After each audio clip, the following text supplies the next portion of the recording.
نسل کو پیغام ہے میرا، ہر حال میں تم صاحب کردار ہی رہنا۔ جب دین فروش بیچ رہے ہوں خدا کا دین، تم حق کا علم لے کے وفادار ہی رہنا۔ ہر بے ضمیر دشمن شبیر سے لڑ کر تم دار پہ بھی میثم تمار ہی رہنا۔ آنچ آئے نہ شبیر کے مقصد پہ ہمیشہ، سب کچھ نثار کرنے کو تیار ہی رہنا۔ بزدل نہیں بننا، نہ عقیدے کو بدلنا، جیسے بھی ہو حالات آزادار ہی رہنا۔ اعوذ باللہ من الشیطان اللعین الرجیم، بسم اللہ الرحمن الرحیم۔ الحمدللہ الذی ہدانا لہذا وما کننا لنہتدی لولا ان ہدانا اللہ۔ لقد جاءت رسل ربنا بالحق والصلاة والسلام علی النبی الرحمہ وشفیع الامہ وکاشف الغمہ صاحب الوقار والسکینہ المدفون بارض طیبۃ المدینہ العبد المؤید والرسل المسدد المصطفى الامجد ومولانا بالقاسم محمد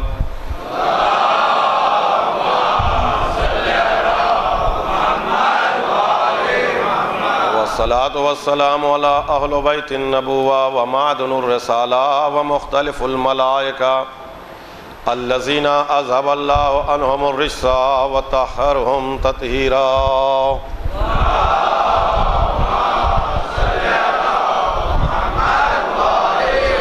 ولعنۃ اللہ علی اعدائہم وقتلتہم وغاصبی حقوقہم ومنکر فضائلہم ومصائبہم اجمعین۔ اللہم عذبہم عذابا یستغیث منہ اہل النار، آمین یا رب العالمین۔ اما بعد فقد قال اللہ تبارک و تعالی وقولہ الحق، بسم اللہ الرحمن الرحیم، ان الدین عند اللہ الاسلام۔ صلوات پڑھ دے محمد وآل محمد۔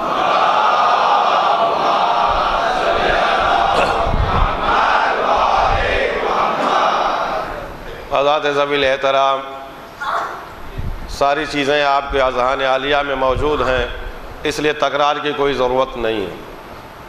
یہ جو آپ برابر اس آیت کو سنتے ہیں تو یہ دو چیزیں ہیں، ایک چیز ہے دین اور ایک چیز ہے شریعت۔ دین اور شریعت جو برابر آپ سنتے ہیں، یہ کنسپٹ کیا ہے کہ دین کیا ہے اور شریعت کیا ہے۔ دیکھیے دین جو ہے ایک بڑا سرکل ہے، بہت بڑا دائرہ ہے، اور شریعت اسی میں ایک چھوٹا دائرہ ہے۔ جیسے آپ میپ اٹھا کے دیکھیں تو ہندوستان ایک پورا بڑا دائرہ ہے۔ اب آپ پوچھئے گا گجرات کہاں ہے تو اسی ہندوستان میں، یو پی کہاں اسی ہندوستان میں، مدھیہ پردیش کہاں اسی ہندوستان میں۔ تو یہ بڑا سرکل ہے دین کا، شریعتیں اسی دین کے سرکل میں ہیں۔ اللہ نے دین کی ابتدا کی اور شریعتوں کو بھی بنایا۔ آج کی تقریر بہت توجہ کے طالب ہے کہ دین اور شریعت ہے کیا چیز۔ دین آدم سے چلا اور قیامت تک رہے گا، دین میں کبھی کوئی تبدیلی نہیں ہو سکتی۔ یہ اکثر نوجوان رات میں پوچھتی ہیں ہم سے کہ دین اور شریعت سمجھیے ان کنسپٹ کو آپ، دین میں کبھی کوئی تبدیلی نہیں ہوگی، دین میں کوئی تبدیلی تغیر نہیں ہوگا، شریعتوں میں تبدیلی ہوئی ہے۔ کیوں؟ اس کی پہلے وجہ سمجھیں آپ۔ یہ جو نوجوان پریشان ہو جاتے ہیں، ضرورت ہے کہ اس بات کو وہ سمجھیں۔ دیکھیں آج سے 50 سال پہلے ہماری مجلسیں بھی بہت محتاط تھی اور ہم بھی بہت محتاط زندگی گزارتے تھے، اس لیے کہ ہم اس پوزیشن میں نہیں تھے۔ مجلسوں میں لفظ شیعہ بھی ہم بہت کم استعمال کرتے تھے، اس کے ملتے جلتے معنی استعمال کرتے تھے، اہل بیت کے چاہنے والے محبان اہل بیت، یہ وہ کہہ کے اپنا کام چلا لیتے تھے، اپنی بات پہنچا دیتے تھے۔ مگر 9/11 کے بعد آج پوری دنیا اچھی طرح سے جان چکی ہے کہ شیعت کیا ہے اور دوسرے اور مذاہب کیا ہیں، اور اچھی طرح سے آج غیر مسلم بھی شیعت کو سمجھنا چاہتے ہیں۔ ان کے اندر ایک تڑپ پیدا ہے کہ یہ جو اسلام میں ایک مذہب ہے جسے شیعہ مذہب کہتے ہیں، ان کے کنسپٹ کیا ہیں۔ یہ سونے جیسا موقع ہے، سنہرا موقع ہے۔ اب اگر ایسے دور میں ہم اپنے مذہب کو دنیا کو نہ بتا پائے تو ہم روادار نہیں اپنے مذہب کے غدار کہلائیں گے۔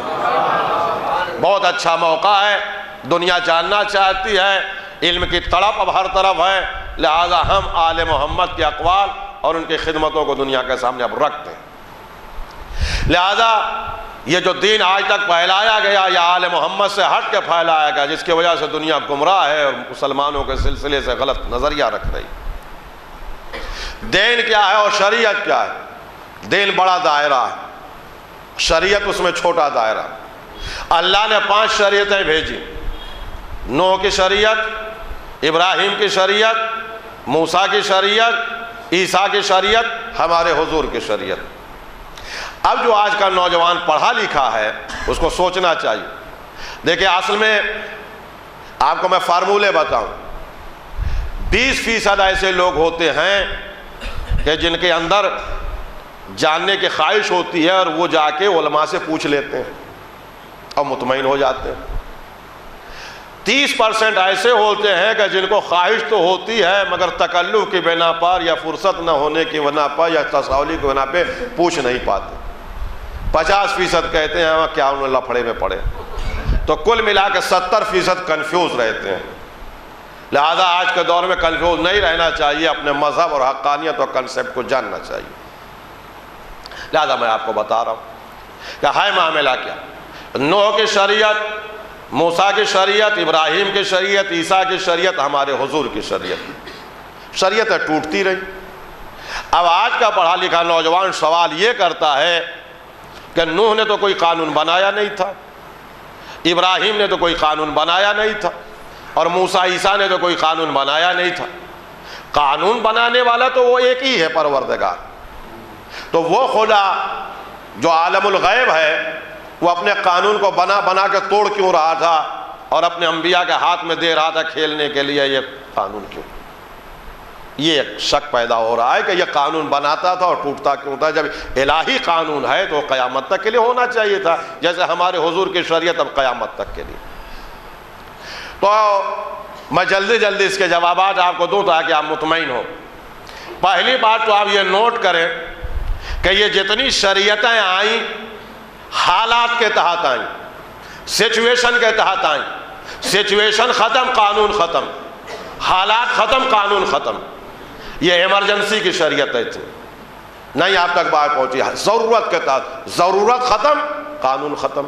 جیسے آپ میدان میں جا کے ایک دن کے لیے کیمپ لگا کے رہیے، اب آپ جانے لگے، ضرورت ختم ہو گئی، آپ نے کیمپ کو اکھاڑ لیا اور لپیٹ کے رکھ لیا۔ تو ضرورت ختم، چیز ختم ہو گئی۔ اب آپ تک بات نہیں پہنچی تو میں اس کی اور وضاحت کر رہا ہوں۔ پہلی شریعت جناب نوح کی شریعت۔ جناب نوح نے 950 سال امت کو پیغام توحید دیا اور کہا کہ لا الہ الا اللہ کہو۔ 950 سال کا رزلٹ یہ آیا کہ قوم نے کہا ہاں یہ تو ماننا چاہیے کہ کوئی ہے، لہذا انہوں نے کہا سب سے طاقتور یہ پہاڑ اور پتھر ہے، ٹوٹتا ہی نہیں، لہذا پتھر خدا۔ نوح کہتے رہے کہ وہ خدا وہ ہے، میں انہوں نے کہا نہیں پتھر خدا، پتھر خدا، پتھر خدا، پتھر خدا، پتھر ہو۔ اللہ نے کہا چلے آؤ، ہو گیا کام تمہارا، 950 سال میں یہی کیے، اب واپس آ جاؤ۔ اب دوسری شریعت جناب ابراہیم کی آئی اور انہوں نے کہا کہ تم کیسے احمق ہو، یہ اشرف المخلوق ہو کہ پتھر کو خدا مان رہے ہو، ہم انسان ہیں اور انسان ہو کہ پتھر کو خدا مانے۔ انہوں نے کہا بالکل صحیح آپ کہہ رہے ہیں، یہ نوح کے امتی احمق تھے جو پتھر کو خدا مان رہے تھے۔ اب کاش کہ تاریخ پہ آپ کا نظر ہوتی تو دلچسپی سے آپ سنتے۔ احمق تھے نوح کی امت والے جو پتھر کو خدا مان رہے، ہم پتھر کو کیوں مانیں؟ اب انہوں نے یہ اجتہاد کیا کہ ہر پتھر لائق عبادت نہیں ہے، بلکہ جو پتھر تراش کے انسانی صورت میں بنا دیا جائے ہماری طرح اس کی عبادت ہونی۔ چنانچہ نوح کے ابراہیم کے زمانے میں بت پرستی رائج۔ ابراہیم دعا کرتے رہے پروردگار یہ قوم تو بت پرست ہو گئی، کہا واپس آ جائے۔ اب جناب موسیٰ آئے، انہوں نے کہا تم احمق ہو، پتھر کو مان رہے ہو، بت کو خدا مان رہے ہو، ہم انسان ہو کے یہ نہ چل رہا ہے، نہ بول رہا ہے، نہ کچھ کر رہا ہے۔ کہا بالکل صحیح آپ کہہ رہے ہیں، پتھر کو ہم کیوں مانے، یہ تو چل ہی نہیں پا رہا ہے، بت کو خدا کیوں مانے، یہ بول ہی نہیں پا رہا، تو ہم کیوں نہیں اس کو خدا مانے جو چلے پھرے بولے؟ لہذا جناب موسیٰ کے زمانے میں جانور کو خدا مانا جانے لگا، گائے کے بچڑے کی پوجا ہو گئی۔ اب موسیٰ کہنے لگے پروردگار یہ سب تو گائے کے بچڑے ہی پہ آ کے رک گئے، ہم تو تمہیں خدا تک پہنچائے گا، واپس آ جاؤ، ہو گیا کام تمہارا۔ اب جناب عیسیٰ آئے، عیسیٰ نے کہا تم کیسے احمق ہو کہ پتھر کو خدا مان رہے ہو، بت کو خدا مان رہے ہو، جانور کو خدا مان رہے ہو؟ ارے انسان ہو کہ جانور کو مان رہے ہو، بت کو مان رہے ہو، پتھر کو مان رہے ہو، وہ وحدہ لا شریک ہے، اسے مان۔ ہوگا بالکل صحیح آپ نے کہا۔ نوح والے بھی بیوقوف تھے جو پتھر کو مان رہے تھے، ابراہیم والے بھی کم عقل تھے جو بتوں کو مان رہے تھے، اور موسیٰ والے بھی کم عقل تھے جو ہم انسانوں کے جانور کو کیوں مانیں؟ اس لیے نہ بت خدا، نہ پتھر خدا، نہ جانور خدا، بلکہ انسان خود خدا ہے، اور آپ ہی خدا کے بیٹے ہیں۔ یہ مصیبت انہی کے سر پڑ گئی، اور کہا خدا کے بیٹے۔ جناب عیسیٰ نے کہا پروردگار یہ قوم تو ہم ہی کو کہہ رہی، کہا واپس آ جاؤ۔ اب آخر میں خاتم الانبیاء کو بھیجا۔ نہیں سمجھے آپ میری بات، نہیں سمجھے آپ، نہیں سمجھے آپ میری بات۔ اب خاتم الانبیاء کو بھیجا۔ خاتم الانبیاء کی جو شریعت، آخری شریعت بنی جو قیامت تک ہے، اس کی وجہ یہ ہے کہ نوح نے مزاج انسانی کو ڈیولپ کیا تو پتھر تک آیا، ابراہیم نے اور آگے بڑھایا تو بت تک گیا، موسیٰ نے اور آگے بڑھایا تو جانور تک گیا، عیسیٰ نے اور آگے بڑھایا تو انسان تک آیا۔ اب انسان کے بعد پروردگار کی منزل ہے۔ جب محمد عربی آئے تو انہوں نے کہا قولوا لا الہ الا اللہ تفلحوا، اس مزاج انسان کو خدا تک پہنچا دیا۔ اللہ نے کہا میرا مطلب پورا ہو گیا، اب یہی آخری شریعت ہے۔ صلوات پڑھے محمد و آل محمد پر۔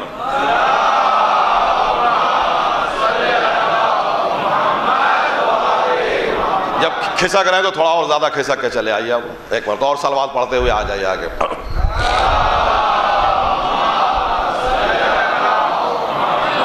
اب آپ نے امت کو خدا تک پہنچا دیا، اس لیے یہ آخری شریعت۔ لہذا میں اہل کان و در کو سمجھانے کے لیے کہہ رہا ہوں کہ 1,24,000 پیغمبر جو آئے، 1,24,000 پیغمبر، ان کی زندگی مقصد اسلام نہیں تھی۔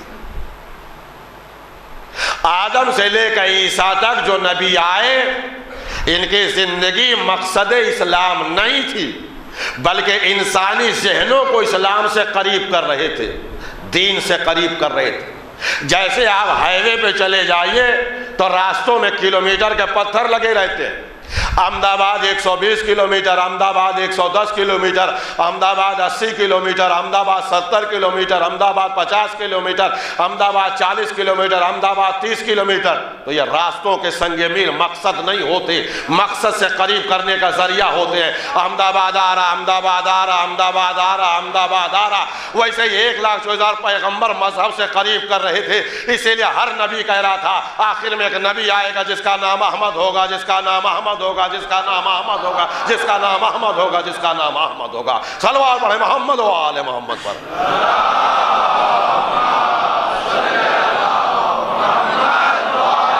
اور یہ شریعت کل بن کے حضور کی شریعت آئی جو قیامت تک چلنے والی۔ مگر ایسا نہیں ہے میرے بھائی، ایسا نہیں ہے کہ اللہ جیسے ایک استاد جب پڑھانے کے لیے آتا ہے تو پچھلے استاد کے تختہ سیاہ کی پوری عبارت مٹا دیتا ہے اور پھر سے اپنا نقوش ابھارتا۔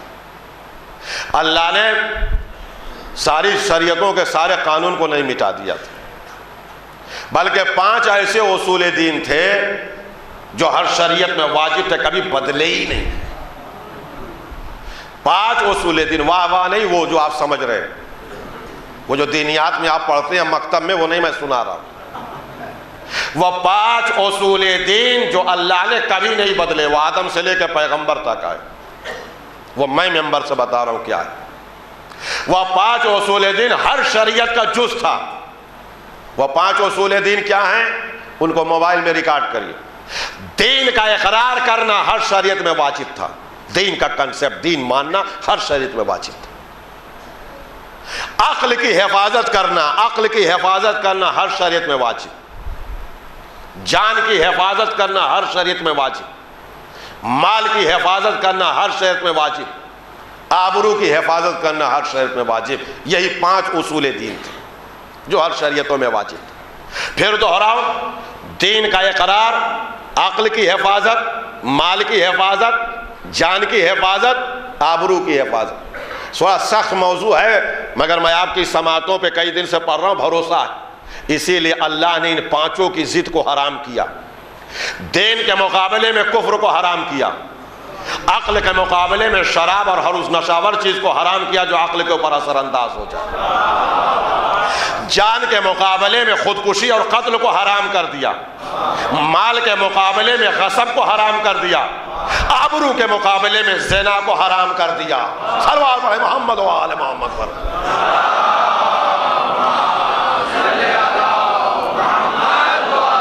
یہ پانچ اصول دین، دین کا اقرار، عقل کی حفاظت، جان کی حفاظت، مال کی حفاظت، آبرو کی حفاظت، اسی لیے ان پانچوں کے ضد کو اللہ نے حرام کیا۔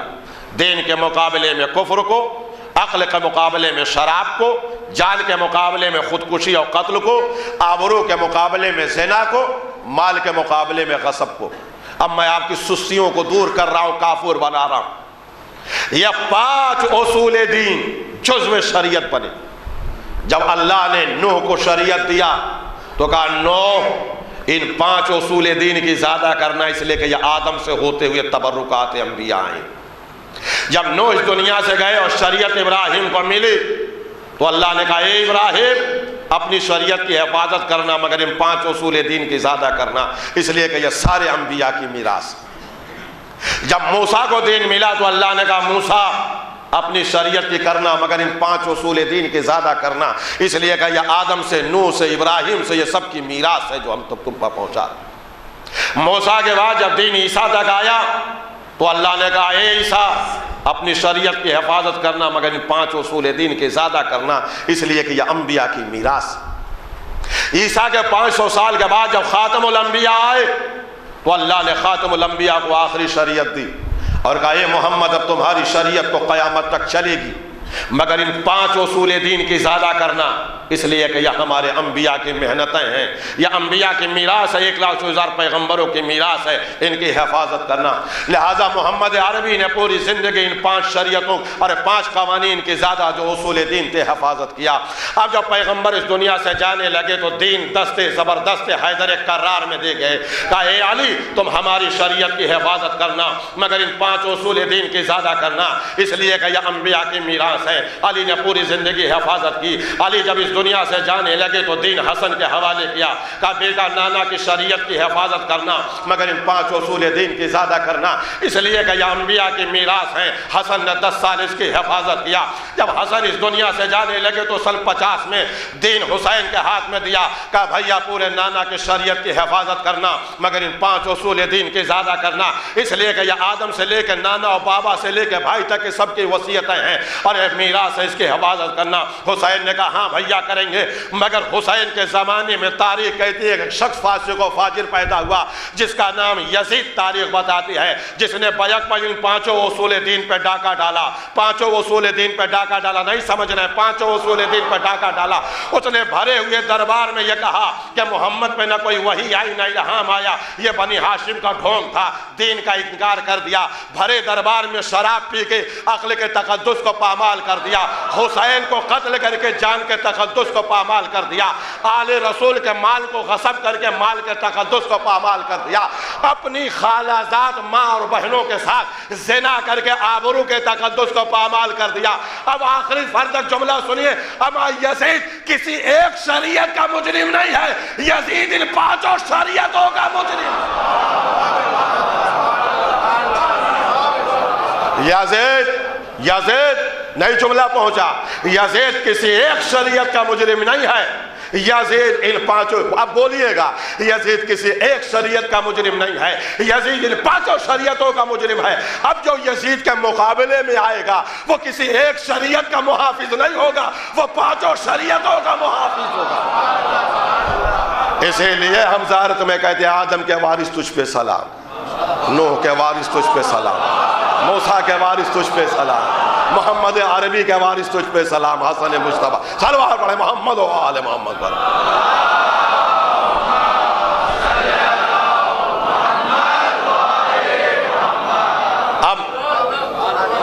اب دکھ بری داستان آپ سنیں، یہ دین حسین نے بڑی قربانی دے کے بچایا، جو انبیاء کی میراث۔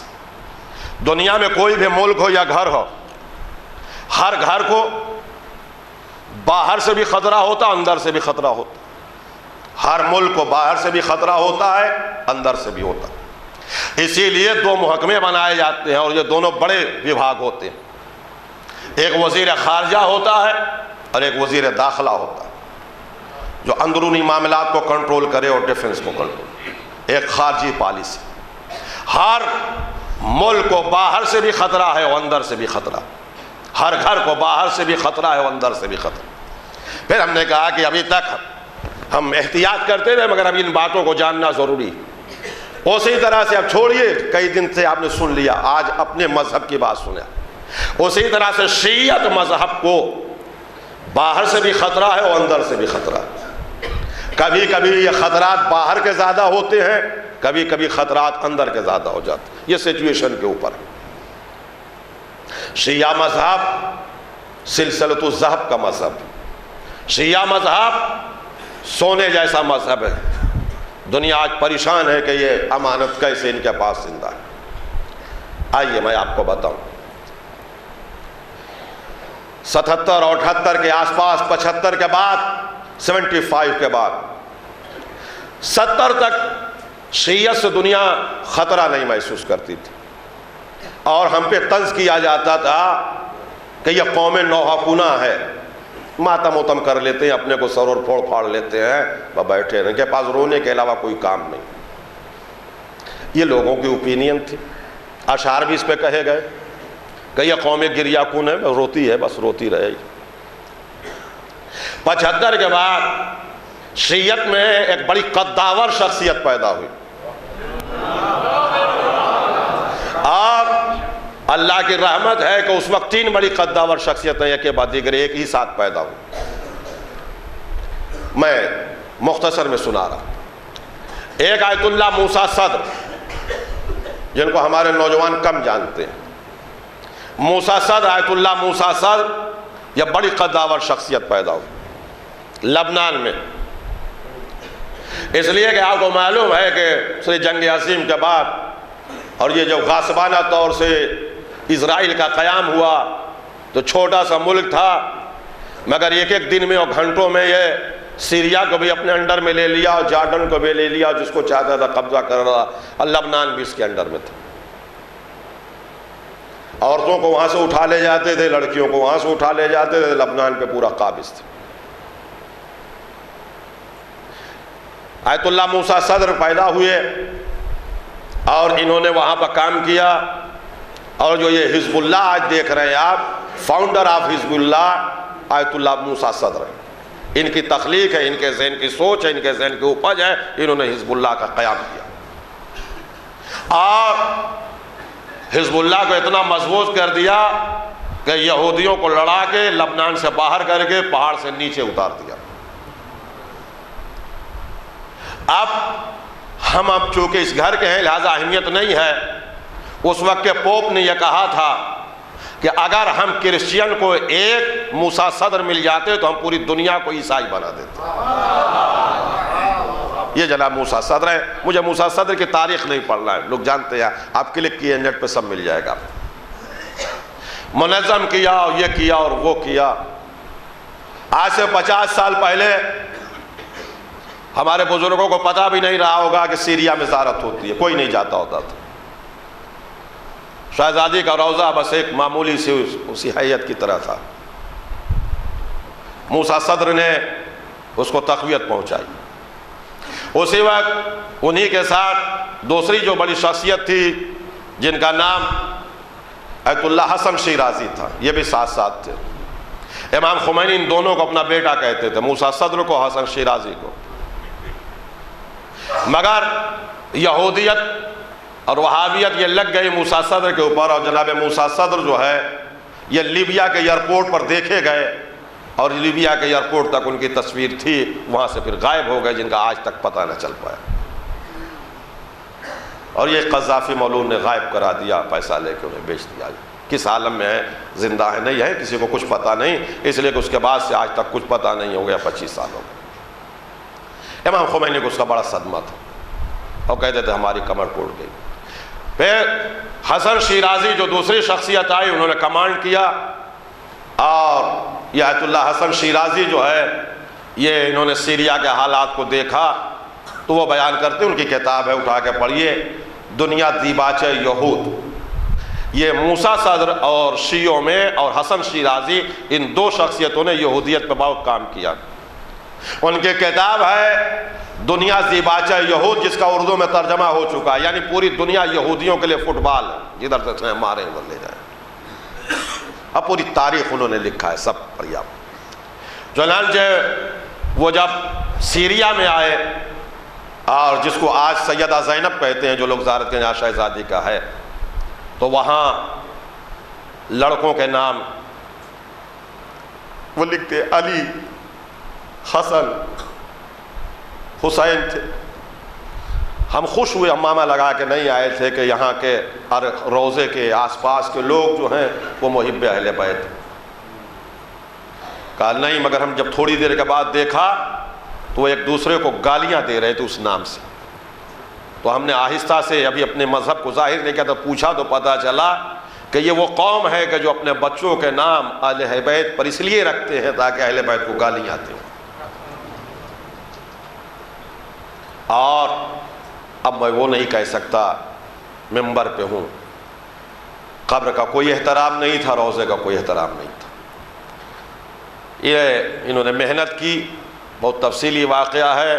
حافظ الاسد سے ملاقات کیا، ان کو سمجھایا کہ تم علوی ہو، اہل بیت کے چاہنے والے ہو، یہ کیا کرو، اس کو اوقاف میں کروایا، اور اوقاف میں کرنے کے بعد پھر یہ حلب گئے، وہاں پہ شیعہ رہتے تھے، ان سے کہا کہ چلو وہاں پہ بسو، اس کا مستقبل بہت اچھا ہے۔ آپ کو ہسٹری معلوم ہونا چاہیے، ایسا کیسا ہے کہ سیریا میں ایک بیگ شیعہ نہیں تھے؟ علوی سادات سیریا سے لے کے جارڈن تک تھے، جن کی تعداد اس وقت آج سے 300 سال پہلے جو 70 لاکھ بتائی جاتی ہے، مگر صلاح الدین ایوبی نے جو توپوں کو چلایا تو شیعوں کو بالکل مسمار کر دیا، پورا پورا ملک خالی ہو گیا، جس کا نتیجہ یہ ہوا کہ پھر وہاں پر پولیس آئی، حکومت آئی۔ جب وہ اوقاف میں چلا گیا تو حکومت کی طرف سے باؤنڈری ہوئی، اور اس کے بعد انہوں نے اپنا سر ہتھیلی پہ رکھا اور اسی کے بغل میں مدرسہ بنایا، کہا جب حوضہ رہے گا تو یہ آباد ہوگا۔ حسن شیرازی نے حوضہ بنایا، اور اس کے بعد پھر ایران گئے، عراق گئے، عرب ممالک گئے، اور سب سے کہا کہ اب آپ زیارتوں کے لیے آئیے تاکہ آنے جانے سے یہ روضوں کی تقویت پہنچے۔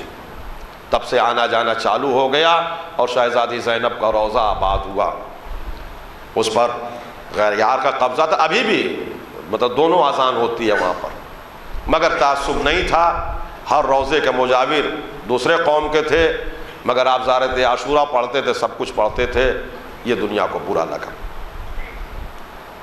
اس کی وجہ یہ ہوئی کہ انہوں نے شیعت کو ابھار دیا، اور پھر جناب نصر اللہ یہ جا رہے تھے، سید حسن شیرازی، آیت اللہ شیرازی جا رہے تھے، اور وہابی اور یہودیوں نے مل کر بینکر میں چھپے ہوئے تھے، اور ان کی گاڑی کے اوپر بمبارڈ کر دیا اور انفجار کر دیا، پوری گاڑی اڑ گئی، پراگچے اڑ گئے، گوشت کے لتھڑے لتھڑے فضا میں منتشر ہو گئے۔ مگر اس کے بعد خدا کا شکر ہے کہ نہ ہماری قوم لاوارث ہے، نہ ہمارا مذہب لاوارث ہے۔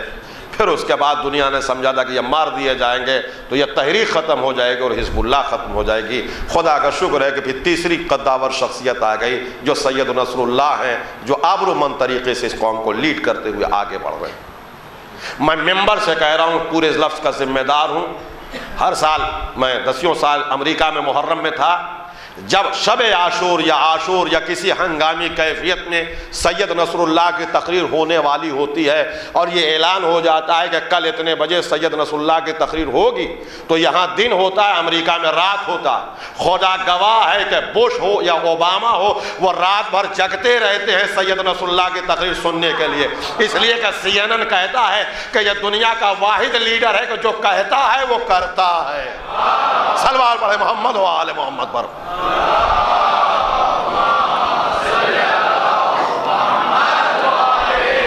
تو یہ ایک ادھر کی مزاحمت جو عربوں میں پیدا کری. دیکھیں عرب اور عجم کا تعصب ہوتا ہے، ایران عجم میں پایا جاتا ہے. یہ عرب کی ہسٹری میں نے بتائی بہت مختصر کر کے تاکہ اپنے وقت میں وہ بات کو مکمل کروں. دوسرے اسی زمانے میں بڑا انقلاب جو امام خمینی کا آیا، جس نے شیعت کو آشنا کروا دیا اور دنیا کے ہر قومیں اب اس کے بارے میں جاننے لگیں، اپنی اوپینین بنا لی. جس کا نتیجہ یہ ہوا کہ ایک شیعت میں انقلابی صورت آئی اور شیعہ اپنے کو اوبلائز محسوس کرنے لگا، بلند آنے لگا. یہ ایک فطری بات ہے، اس کے اندر تقویت پیدا ہوئی. مدرسوں میں آبادی بڑھ گئی، دینداری بڑھ گئی اور ساری چیز بڑھ گئی. اس میں کوئی دو رائے نہیں، کوئی مانے نہ مانے، یہ ہوا. جو پوری دنیا کا میپ جانتے ہیں، جو پوری دنیا ٹہلتے ہیں، جو پوری دنیا جانتے ہیں. ہم ہندوستان میں ہمیں کم احساس ہے، مگر جو جہاں ڈکٹیٹرشپ ہے وہاں کوئی سانس نہیں لے سکتا تھا. جو ہمارے بزرگ بیٹھے ہیں زیارت کے لیے وہ بولیں. ہم لوگ جنت البقیع میں جاتے ہیں تھے تو انگلی پکڑ کے اگر اٹھا کے ایسے زیارت پڑھتے تھے تو موڑ دیتے تھے، کتابیں چھین لیتے تھے. آج نتیجہ یہ ہوا کہ ظلم تو ہے، مگر شیعوں میں اتنا حوصلہ عربوں میں پیدا ہو گیا کہ اب 40 میں اور عاشور کے دن جنت البقیع میں گھس کے ماتم کر رہے ہیں. آج حج میں نعرہ لگ رہا ہے. یہ تحریک ہے کہ جو تقویت ہے کہ جو اس پر ہو گئے، یہ انقلاب کی آواز ہے. دوسری وجہ سعودی کے پریشان ہونے کی یہ تھی کہ شیعوں کو بھی پتہ نہیں ہے، ابھی بھی نہیں پتہ کہ سعودی کے اطراف میں 22 کروڑ شیعہ رہتے ہیں. 22 کروڑ شیعہ.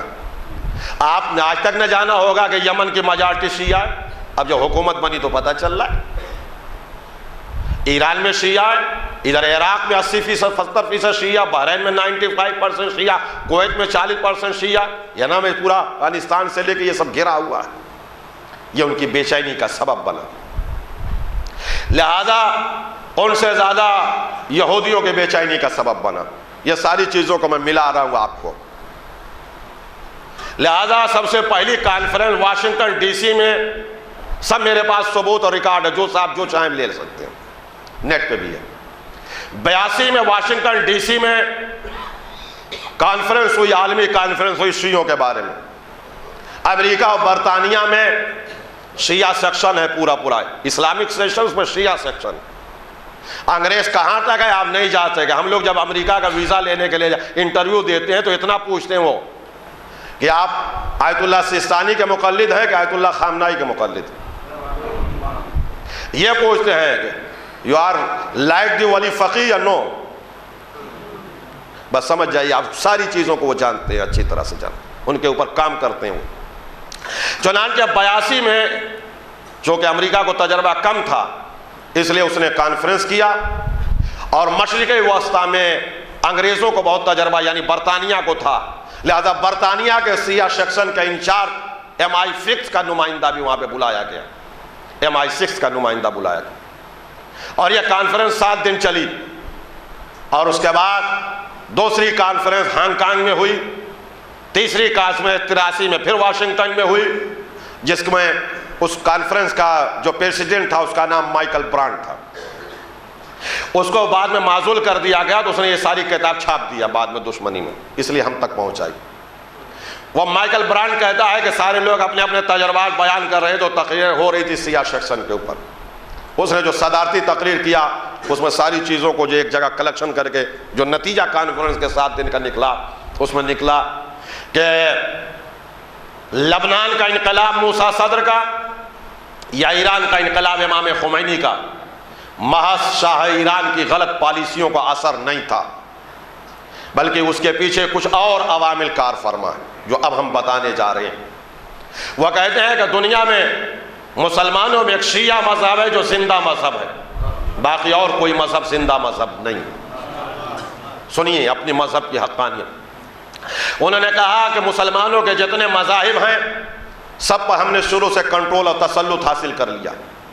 ان کے جتنے حوزات علمیہ مدرسے ہیں ان پر ہمارا کنٹرول ہے. اس لیے کہ ہر ملک کا مدرسہ، بزرگ سمجھ جاتے تو میری محنت سوارت ہے، ہر ملک کا مدرسہ حکومت کے انڈر میں چلتا ہے اہل سنت کا. شیعہ مذہب وہ ہے کہ پوری دنیا میں ان کے کوئی مدرسے حکومت کے انڈر میں نہیں چلتے. بلکہ ان کے یہاں سہم امام کا سسٹم ہے اور خمس کے ذریعے اپنے مدرسوں کو چلاتے ہیں اور یہ خود مختار رہتے ہیں۔ ایسا نہیں ہے کہ شیعہ حکومتیں نہیں تھیں، شاہ ایران نے بہت کوشش کیا کہ قم کے حوزے کو اپنے کنٹرول میں لے لیں، مگر علماء نے نہیں دیا۔ صدام اور ابو بکر نے بہت کوشش کیا مگر عراق کا حوزہ نہیں جا پایا۔ لہذا ان کے حوزے جو ہیں وہ قلعے ہیں، اور ان کے مہاراجہ اکرام جو ہیں یہ بیدار مغز ہر وقت جاگتے رہتے ہیں اور ہر چیز پہ نظر رکھے رہتے ہیں۔ 1500 سال سے اپنے مذہب کو کھینچ کے جو لے کے آئے ہیں ان کے مرجع۔ اب میں ہر چیز کی کہاں تک وضاحت کروں؟ جب ہمارے انڈیا میں بھی انگریزوں کا قبضہ ہو گیا، برطانیہ کا، پوری دنیا میں برطانیہ نے قبضہ کیا تو ایران پہ بھی قبضہ کر لیا، اور ایران اور افغانستان میں گانجے کی کھیتی زیادہ ہوتی ہے، افیم کی کھیتی زیادہ ہوتی ہے، تمباکو کی کھیتی زیادہ ہوتی ہے۔ لہذا برطانیہ نے کنٹریکٹ لے لیا شاہ سے اور تمباکو کی فیکٹریاں وہاں پہ لگا دی۔ جب لگ گئے، انگریز آ گئے، تو اس وقت جو آیت اللہ تھے جن کا نام آیت اللہ شیرازی تھا، جب انہوں نے یہ دیکھا کہ یہ تو انگریز یہاں پہ آ جائیں گے اور یہاں کے مالیات اور ساری چیزوں پہ قابض ہو جیسے انڈیا پہ ہو گئے، آئے اور مسلح میں بیٹھنے کے بعد ایک چٹائی سے فتویٰ دیا، آج سے تمباکو پینا حرام ہے، جس کا نتیجہ یہ ہوا کہ پورے ایران سے حقے پھینکے جانے لگے، چلم پھینکے جانے لگی، تمباکو پھینکے جانے لگی۔ شاہ ایران جو تھا نام کا شیعہ تھا، جب وہ گھر میں محل میں آیا تو اپنی زوجہ سے کہا کہ حقہ لاؤ، اس نے کہا حقہ تو ہم نے پھینکوا دیا۔ نہیں سمجھ رہے آپ؟ بادشاہ کو تمکنا جو دینے کہ ہم راجہ ہیں، کہا حقہ لاؤ، عورت نے کہا تو ہم نے پھینکوا دیا باہر۔ کہا باہر پھینک دیا؟ کہا ہاں۔ کہا تمہارے کان میں خبر نہیں پہنچی ہے کہ تمباکو پینا حرام ہے، حقہ پینا؟ بادشاہ نے کہا میری حکومت نے تمباکو کس نے حرام کیا؟ عورت نے کہا جس نے ہم کو تم پہ حلال کیا، جس نے ہم کو تم پہ حلال کیا اس نے تمباکو کو تم پہ حرام کر دیا۔ جس کا نتیجہ جو انگریز لکھتا ہے کہ مجبوراً برطانیہ کو واپس جانا پڑا اور ایران کے اوپر برطانیہ قبضہ نہ کر پایا۔ یہ شیعہ مذہب کی برجعیت کی بیداری۔ دوسری چیز وہ کہتا ہے کہ ہم ہر مذہب کے نوجوانوں کو امپریس کر لیتے ہیں، مگر شیعہ کبھی متاثر نہیں ہوتے۔ کرسچین کے، یہودی کے، کسی مذہب کے بڑے سے بڑے رہنما کے، لیڈر کے، ہیرو کے کیریکٹر کو لا کر ان کو سنائیے، وہ گردن ہلا کے کھڑے ہو جاتے ہیں، امپریس نہیں ہوتے۔ کہتا اس کی وجہ یہ ہے کہ ان کے یہاں سال بھر جو ان کے اہل بیت ہیں ان کے فضائل اتنے سنا دیے جاتے ہیں کہ ان کے سامنے جس کا بھی کردار لائیے وہ بونا دکھائی دیتا ہے اور وہ اس سے امپریس نہیں ہوتا۔ اور دنیا کے ہر قوموں میں خوف ہے، ہراس ہے، مگر شاہ نے کرفیو لگایا اور امام خمینی جب آئے تو 70 لاکھ کرفیو میں شیعہ باہر نکل آئے اور گولیوں کی چھاؤں میں انقلاب کو کامیاب کر دیا، اس لیے کہ ان کے یہاں سال بھر کربلا سنائی جاتی ہے اور کربلا سے ان کے یہاں شہادت کا جذبہ پیدا ہو جاتا ہے، اور یہ اور مسلمانوں میں نہ کے برابر ہے۔ صلوات پڑھ دیں محمد و آل محمد پر۔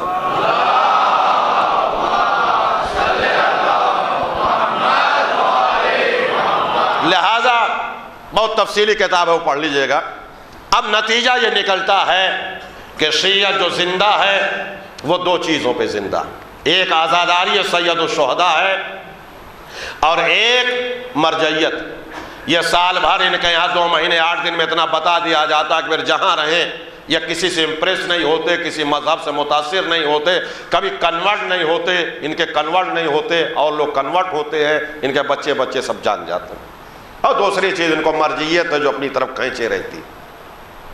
لہذا MI6 کے نمائندے نے کہا کہ اب ہم اس نتیجے پہ پہنچے کہ شیعہ سے براہ راست ٹکرانے میں نقصان زیادہ ہمارا ہوا، فائدہ بہت کم ہوا۔ لہذا اب ہم 84 کے بعد سے اپنی پالیسی بدل رہے ہیں اور شیعت کے لیے دوسری پالیسی، ان کو آپس میں لڑاؤ اور ان کے وجود کو ختم کر دو اور ان کے 2 مضبوط قلعوں کو اٹھا دو۔ کہتے ہیں یا ان کو آزاداری سے منع کیا جائے گا تو یہ نہیں رکیں گے، مرجعیت کے خلاف کہا جائے گا تو یہ جان دے دیں گے۔ لہذا انہی میں کچھ ایسے لوگوں کو تیار کیا جائے اور بغیر نام کی کتابیں اور پمفلیٹ اور بکلیٹ ان کے درمیان یا فرضی نام سے دیے جائیں اور ان کو اس طرح سے ہینڈل کر دیا جائے. میں ڈر ڈر کے کہہ رہا ہوں، کیا بتاؤں، بہت کچھ دل میں ہے مگر سب نہیں کہنا چاہتا.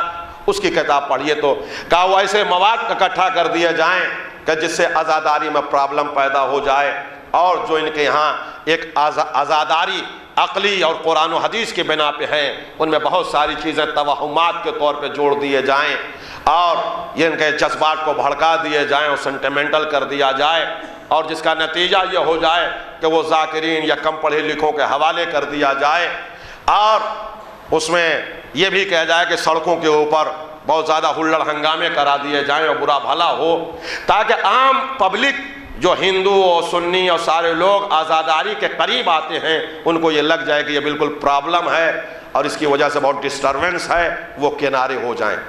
اور اتنا آزاداری انجمنوں میں اور ساری چیزوں میں جھگڑا کرا دیا جائے کہ جو پڑھے لکھے لوگ ہیں اور جو اچھے لوگ ہیں وہ گوشہ نشین ہو جائیں، اور آزاداری کا ہینڈل جو ہے یہ جاہلوں اور نوجوانوں کے ہاتھ میں چلی جائے، تاکہ پھر ان سے چھیننا آسان ہو جائے گا.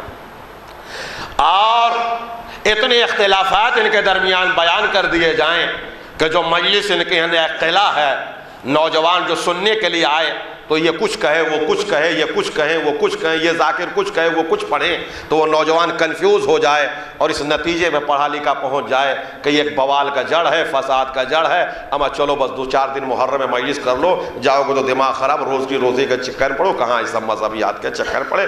لہذا یہ جو ایک مضبوط قلعہ یہ دھیرے دھیرے مذہب سے دور ہو جائے. دوسری طرف جو ان کے یہاں مرجعیت ایک مضبوط قلعہ بنا ہوا ہے، مرجعیت کو مشکوک کر دیا جائے، اور مرجع کے خلاف جو حدیثیں ہیں اور زیر زمین چیزیں ہیں وہ بھی ان نوجوانوں میں بانٹ دی جائے، تاکہ انہی کا نوجوان مرجع کو گالی دے اور برا بھلا کہنے لگے، اور جو مرجعیت ان کے یہاں ایک مضبوط قلعہ بنی ہے وہ ڈھا جائے.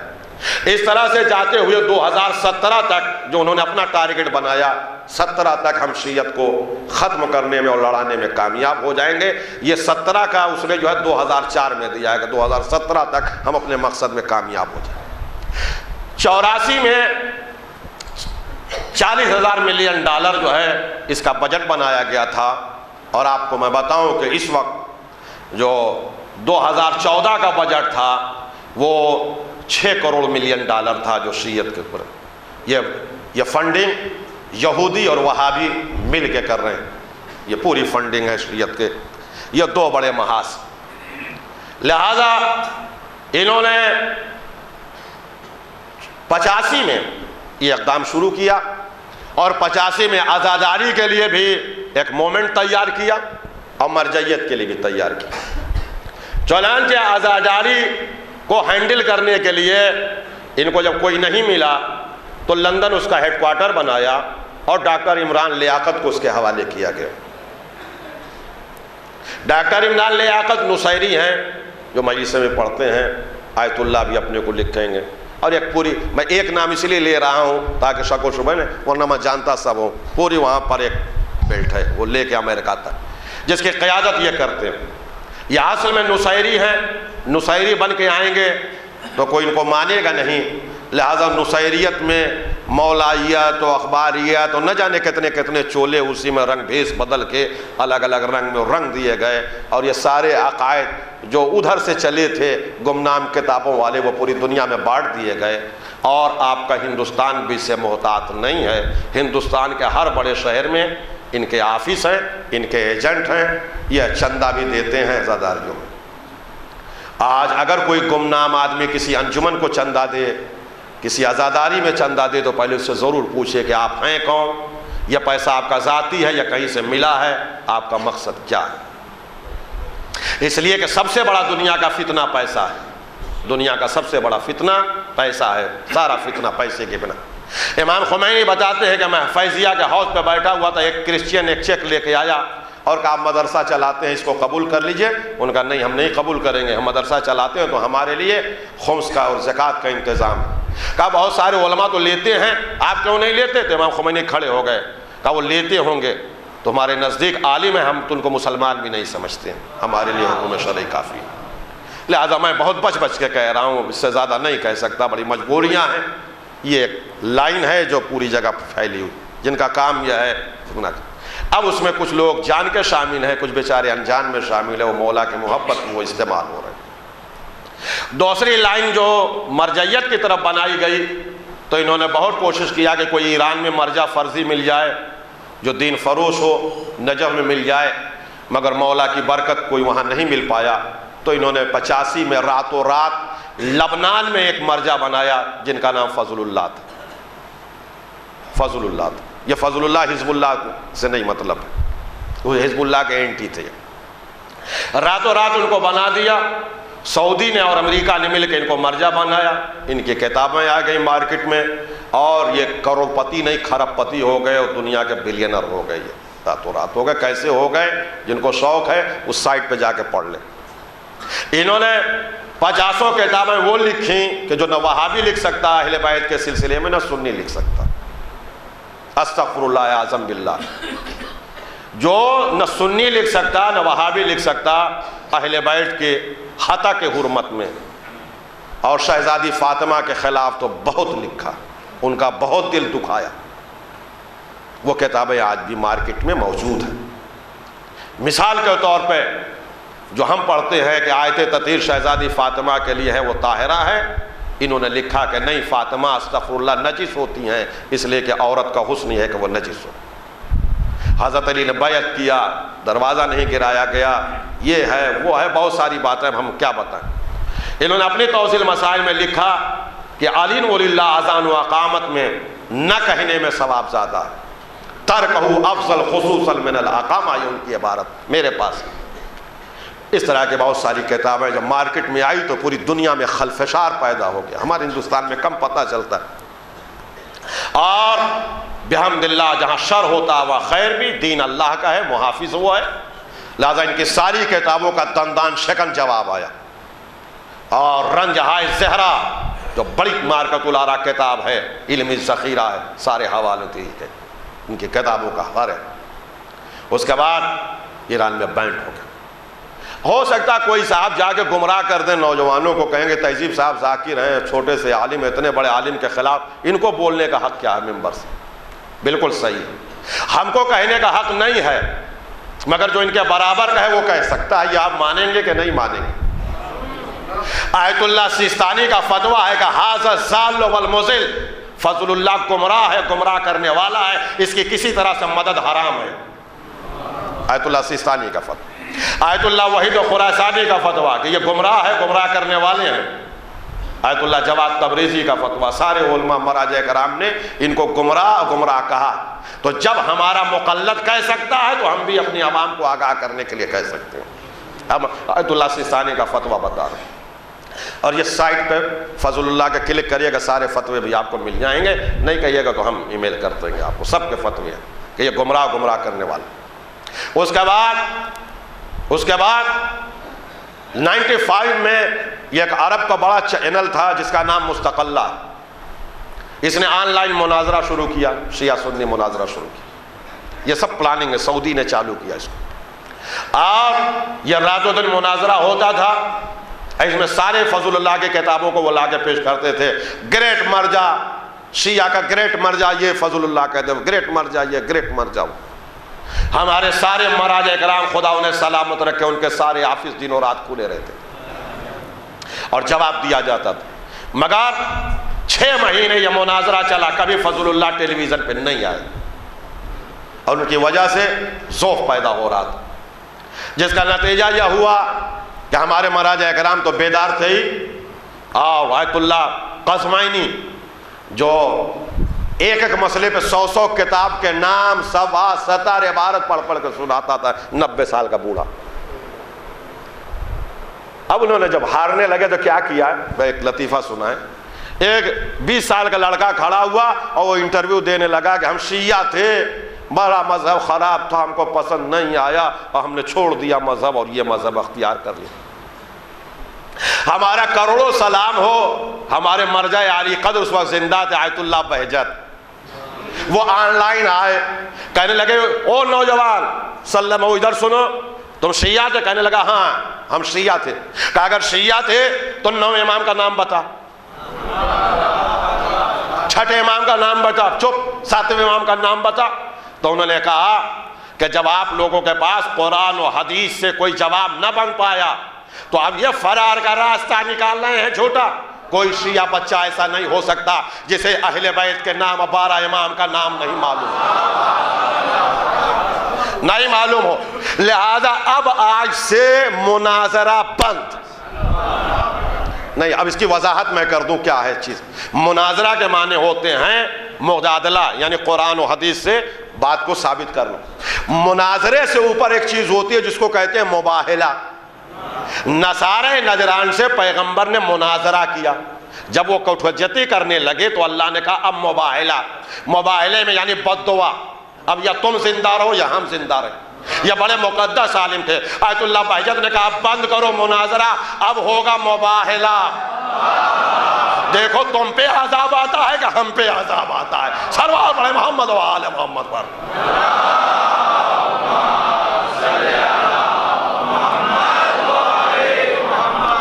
اس کے بعد یہ بند ہو گیا.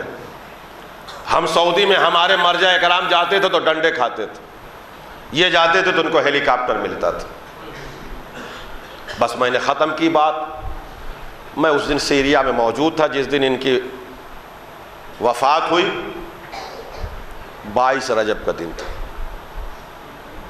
22 رجب کا دن تھا. کچھ یاد آیا 22 رجب کو کیا ہوتا ہے؟ 22 رجب کا دن تھا، وہی دن ان کو ملا. مگر میرے کہنے کا مطلب یہ ہے کہ مر گئے ابھی 5-6 سال پہلے، مگر یہ تحریک ختم نہیں ہوئی. ان کی ساری کتابیں، جیسے وہ تحریک چل رہی ہے آزاداری والی، ویسے یہ مرجعیت والی. اس میں عوام شامل ہے، اس میں مولانا اور روحانین شامل ہیں. یہ دونوں تحریکیں چل رہی. اوپر جو بیٹھے ہوئے ہیں وہ دونوں کے ہیڈ ایک ہی ہیں. چھری تربوز پہ گرے یا تربوز چھری پہ گرے، کٹنا تربوز کو. ان کا کام یہی ہے کہ شیعت میں خلفشار پیدا ہو. یہ گروپ جو آزاداری والا گروپ ہو وہ مرجع کو برا بھلا کہے، مرجع والا گروپ ہے آزاداروں پہ کمنٹ کرے یہ ویسی ہیں، وہ جنگلی ہیں، اور یہ کی کیا ضرورت، اس کی کیا ضرورت، اس کی کیا ضرورت، اس کی کیا ضرورت. میں نے اشارے میں ساری بات کہہ دی. میں آپ سے پوچھ رہا ہوں جو بوڑھے ہیں کہ یہ جتنے شیعت میں آج خلفشار دکھائی دے رہے ہیں، یہ 75 سے پہلے کیوں نہیں تھے، 80 سے پہلے کیوں نہیں تھے؟ 80 کے بعد کوئی نیا نبی آیا، 80 کے بعد کوئی نیا امام آیا، 80 کے بعد کوئی نیا راوی آ گیا. یہ کیا قیامت آ گئی شیعہ مذہب میں 80 کے بعد سے؟ یہ بتائیے. یا بتائیے 80 کے بعد دین بدلا، قرآن بدلا، حدیثیں بدلی، مذہب بدلا، یا اپنے گریبان میں آپ سوچئے کہ آپ بدل گئے ہیں. صلوات پڑھیں محمد و آل محمد پر.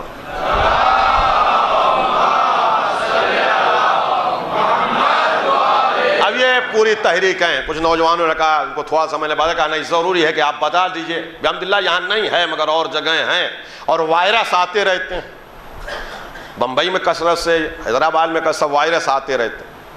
فتنہ دنیا کا سب سے بڑا جرم ہے، فساد سب سے بڑا جرم ہے.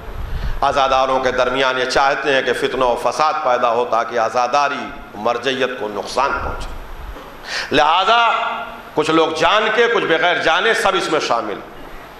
جو لوگ تحریکوں سے منسلک ہے، ایجنسیوں سے منسلک ہے، آپ دیکھیں گے وہ آ کے ممبروں پہ وہی پڑھیں گے جو فضل اللہ کی کتابوں میں.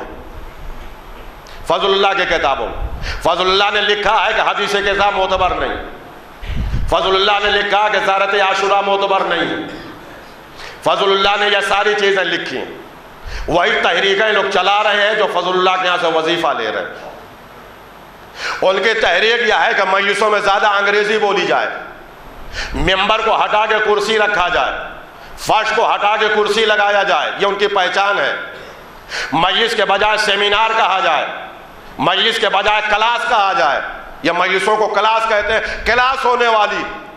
ارے خبیثو، جس دن امام زمانہ تمہاری کلاس لیں گے پتہ چلے گا کہ کلاس کیا ہے. یہ مذہب لاوارث مذہب نہیں ہے. یہ مذہب لاوارث نہیں. یہ کیوں سب تبدیلی آ گئی؟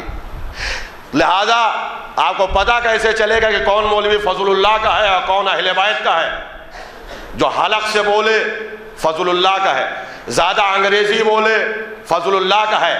ایک بیگ دولت مند ہو جائے سمجھیے فضل اللہ کا ہے. ایک بیگ دولت مند ہو جائے.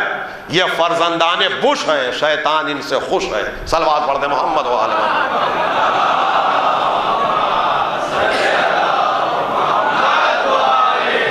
تحریک یہ ہے، یہ دونوں تحریکوں کو ہینڈل کرنے والے اوپر کے سارے لوگ ایک ہیں، لہذا ہم آپ کو بتانا چاہتے ہیں کہ آپ کی ذمہ داری یہ ہے کہ اپنے نوجوانوں اور بچوں کو بچائیے۔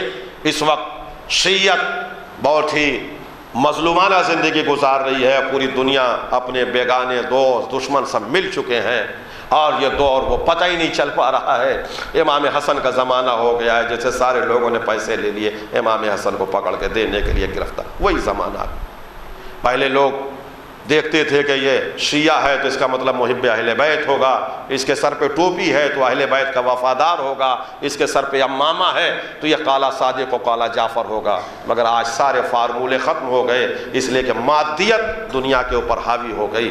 آج اتنے پیسے دنیا میں بانٹے جا رہے ہیں کثرت سے، تاکہ دن تو ایک طرف تو یہ اندرونی سازش کر دی گئی، اور دوسری طرف سے یہ داعش اور اس طرح کے لوگوں کو جو اوپر سے مسلط کیا گیا تاکہ ان کا قتل عام کریں، یہ اندر سے بھی زخمی ہو جائیں اور باہر سے بھی زخمی ہو جائیں، تاکہ شیعت کو اس وقت ختم کر دیا جائے۔ سب سے زیادہ دقت کا دور شیعت کے اوپر اس وقت ہے، مگر ہم آپ کو بتانا چاہتے ہیں کہ یہ دنیا وہ کوشش کر رہی ہے کہ جس میں ناکامی ہے، اس لیے کہ نہ یہ آزاداری مٹ سکتی نہ یہ مرجعیت مٹ سکتی۔ مرجعیت امام کی نیابت ہے، آزاداری زینب کی تمنا ہے۔ صلوات پڑھے محمد و آل محمد پر۔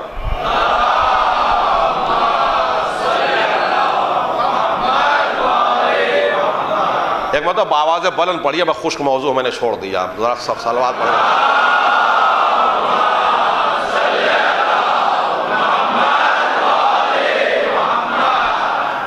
آزاداری مٹ سکتی ہے، 2017 کہہ رہے تھے، نہ جانے کتنے 17 آئیں گے۔ نہ آزاداری مٹ سکتی نہ ہمارے یہاں مرجعیت مٹ سکتی، یہ دونوں مضبوط قلعے، دونوں مضبوط۔ مگر میں اپنے نوجوانوں کو بتا رہا ہوں، ان سب پروگنڈوں میں سب میں نہ آئیے، آپ جس طرح سے کام کر رہے ہیں وہ کریے، جیسے باپ دادا کرتے آئے ویسے جنریشن۔ یہ سونامی ہے آزاداری، نہیں سمجھے آپ؟ سیلاب ہے، سال بھر دنیا یہودیت اور وہابیت سازش کرتی رہتی ہے، اور 2 مہینے جب حسین کی آزاداری کا سیلاب چلتا ہے تو سب بہہ جائے گا، سب بہہ جائے گا۔ میں نے اس لیے بتا دیا کہ تھوڑا سا آپ آگاہ ہو جائیں، مگر یہ نہ سمجھیے گا کہ اس سے ہم خوفزدہ ہیں یا اس سے ہم ٹکرانے کے لیے تیار نہیں۔ شیعت وہ چراغ ہے جس سے آندھیوں کو بھی چکر آ گئے، یہ ہمیشہ آندھیوں کے زد پہ جلتا چلا آیا۔ اور آخری بات سن لیجئے، کبھی اس پروگنڈے میں نہ آئیے گا کہ آزاداری ہندوستان پاکستان کی ایجاد، آزاداری صحیفہ حسینی ہے جس کے ہر امام عمل کو ہمارے امام نے مرتب کیا۔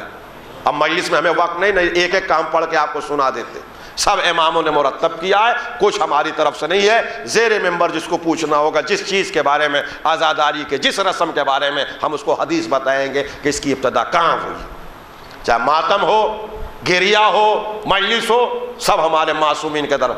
انہوں نے کچھ چھوڑا نہیں ہے کہ جو ہم کو ایجاد کرنا ہے، نہیں، ہم لاوارث نہیں ہیں، ہمارے امام نے سب کچھ ہمارے حوالے کیا ہے، اس لیے کہ ہم ایسے مذہب میں پیدا ہوئے کہ ہم کو کبھی شرمندگی کا سامنا نہیں کرنا پڑتا، چاہے ہم کچھ بھی بیان کریں وہ قرآن و حدیث سے ثابت ہے۔ صلوات پڑھتے محمد و آل محمد پر۔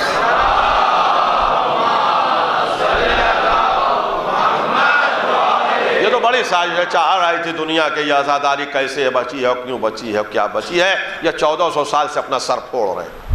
اب میں یہ چاہتا ہوں کہ یہ بات تھی جو آپ کو بتا دی، تھوڑا فضائل بھی آپ سن لیں، محسوس ہو لیں، دعائیں دے دیں۔ اب کل کی ایک مجلس اور بچی ہے کہ بہت کوشش کیا بنی امیہ اور بنی عباس نے کہ آزاداری کربلا سب ختم ہو جائے، حکومتوں نے ہمیشہ کوشش کی، جب بھی کہیں جہاں بھی ملا، جب بھی اقتدار، پہلے بنا ستم کا نشانہ غم حسین، سب نے اس کو ٹارگٹ بنا۔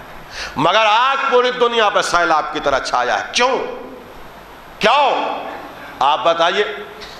اسلام کے واقعات میں آپ ذرا جواب دیجئے گا، ابھی تک میں نہیں بول رہا تھا کہ اس لیے کہ آپ سنجیدگی سن رہے تھے، مگر آپ ساتھ دیجئے تاکہ میں پڑھ سکوں۔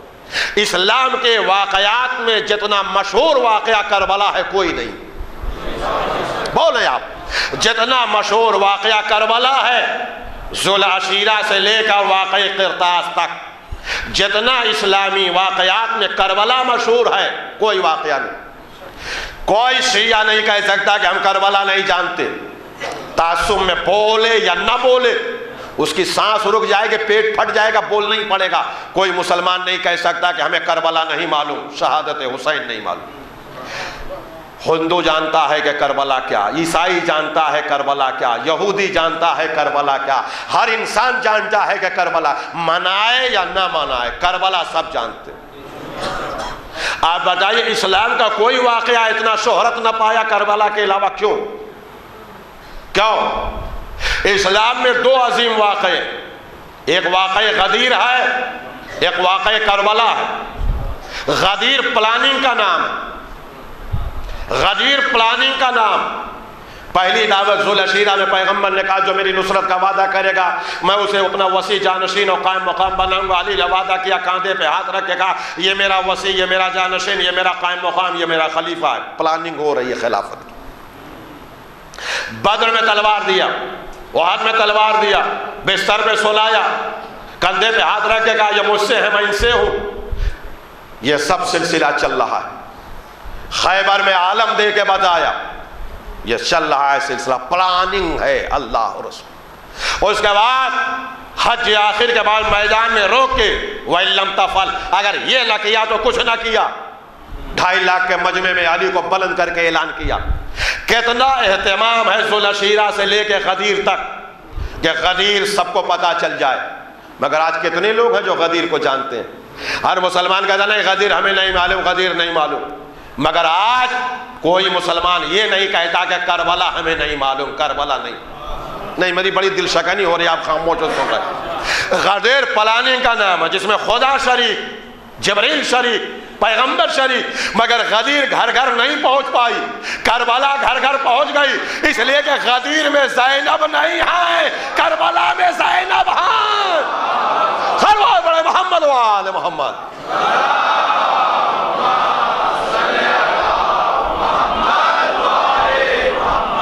کربلا میں زینب ہیں۔ یہاں آج مجلس ماتم دیکھتا ہوں کون خاموش سنتا ہے۔ آزاداری یا فرش آزاد مرہون منت ہے جناب زینب اولیاء مقام کی، زینب اولیاء مقام کی۔ کیا عظمت ہے شہزادی زینب کی، دنیا ہم سے پوچھتی۔ میں پھر بار بار بتاتا ہوں، میں فیڈریشن میں یہ کہہ چکا سرکار باوفا کے فضائل پڑھتے ہوئے کہ اتنا یاد رکھیے گا بس کہ جناب عباس ہو یا جناب زینب ہو، منصب میں صرف شامل نہیں ہے، کمالات میں بدرجہ اتم شامل۔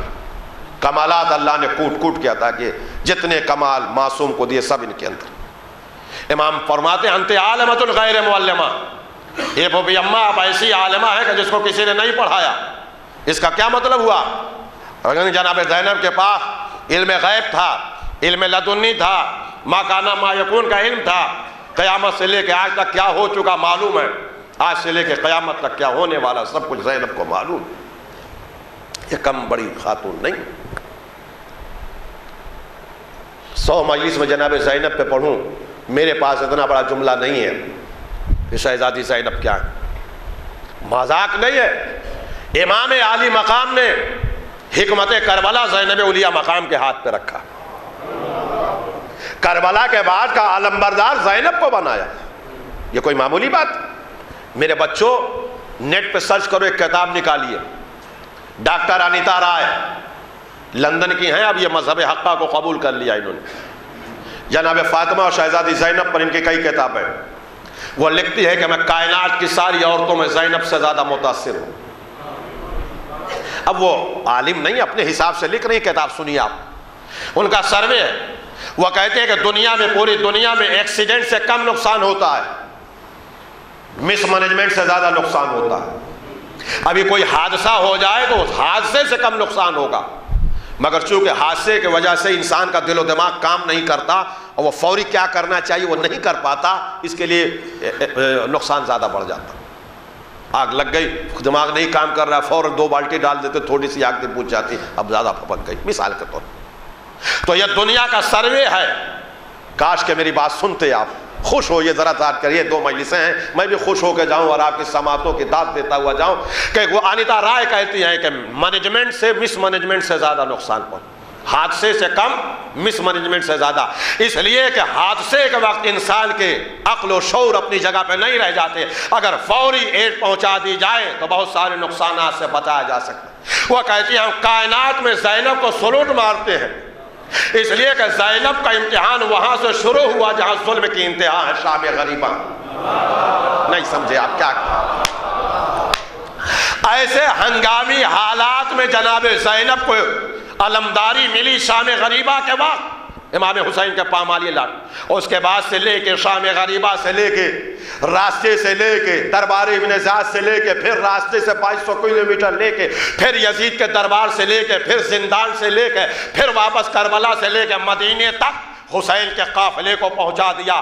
آج 21ویں صدی میں دنیا اتنی ترقی، بولو نوجوانوں، اتنی ترقی کر چکے۔ ڈاکٹر انیتا رائے کہتے ہیں میرا چیلنج ہے کسی دانشور کی کہ وہ زینب کی ہسٹری پڑھ کے یہ نہیں کہہ سکتا کہ فلاں جگہ پہ زینب کو اس جملے کے بجائے یہ جملہ کہنا چاہیے تھا،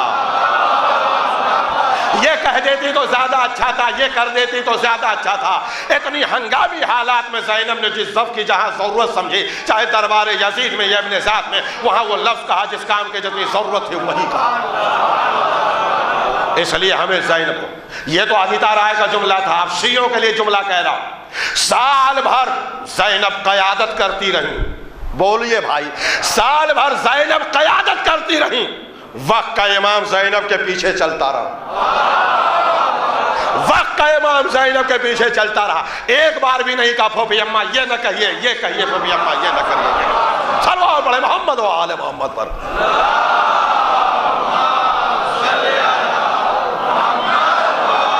اس کا مطلب یہ ہے کہ زینب کا ہر عمل مرضی امامت اور مرضی مشیت کے مطابق، کم بڑی بات نہیں ہے۔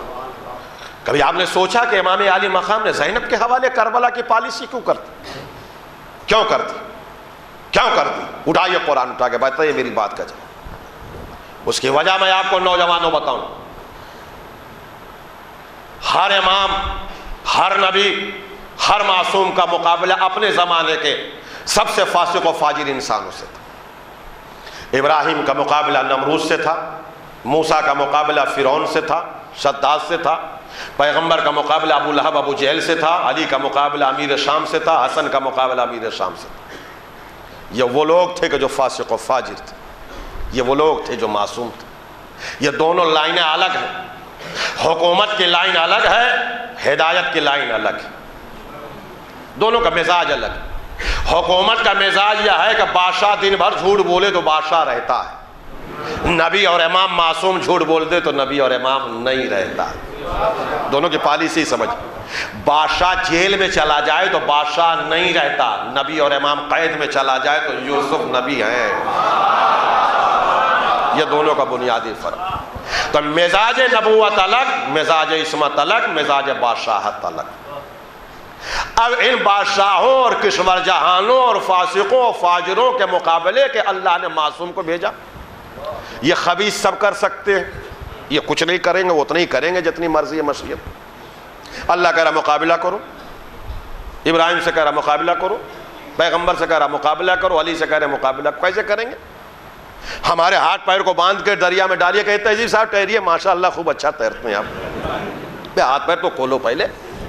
اللہ میاں نے عصمت سے ہاتھ پیر باندھ دیے اور کہا مقابلہ فاسق و فاجر کا کرو۔ اے پروردگار تو عادل ہے، بتا کیسے مقابلہ ہوگا؟ کہا اسی لیے قرآن پڑھو، میں نے اپنے نبی اور امام اور مومن خاصین کے لیے ایک اسلحہ الگ سے دیا جس کا نام حکمت ہے۔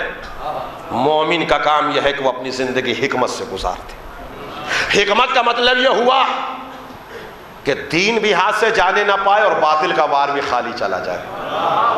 یہی کام ہر زمانے میں ہر نبی نے اپنے مقابلے کے فاسق و فاجر سے کیا۔ یہی کام ابراہیم نے کیا، یہی کام موسیٰ نے کیا، یہی کام پیغمبر نے کیا، یہی کام علی نے کیا، سب نے کیا فاسق و فاجر۔ حکمت اب موقع ہوتا تو میں ائمہ کی حکمت بتا دیں کس زمانے میں کیا کہا حکمت نے، علی کے زمانے میں کیا ہے۔ حکمت سے کام۔